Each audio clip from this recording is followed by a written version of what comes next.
pentru dumneavoastră încă o rundă de joc popular de la copiii de la ansamblu folcloric Voinicelul din Târgu Mureș. Aplauze, vă rog!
prin a aplaudat odată, pentru că până sunt asemenea copii și oameni ca domnul instructor și ca doamna instructoare, poporul român va avea continuitate.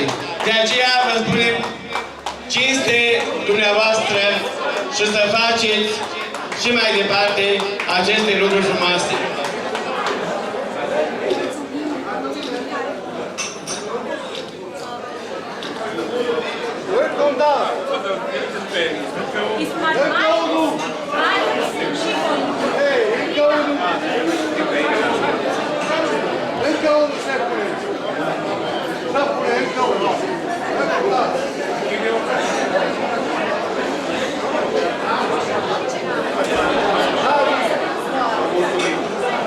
Vă mulțumim frumos și sper să continuați ce ați început. Iar acum o altă surpriză pentru dumneavoastră. Avem printre noi și coincidența face să fie și soră cu mireasa pe doamnișoara Paula Moldovan, care va cânta pentru dumneavoastră. Bună ziua și bine v-am găsit! Vreau să vă spun, să vorbesc în primul rând tradițional, casă de piatră și mai apoi să vă urez din tot sufletul meu multă fericire, multă sănătate pe drumul pe care ați pornit, viață lungă și frumoasă împreună!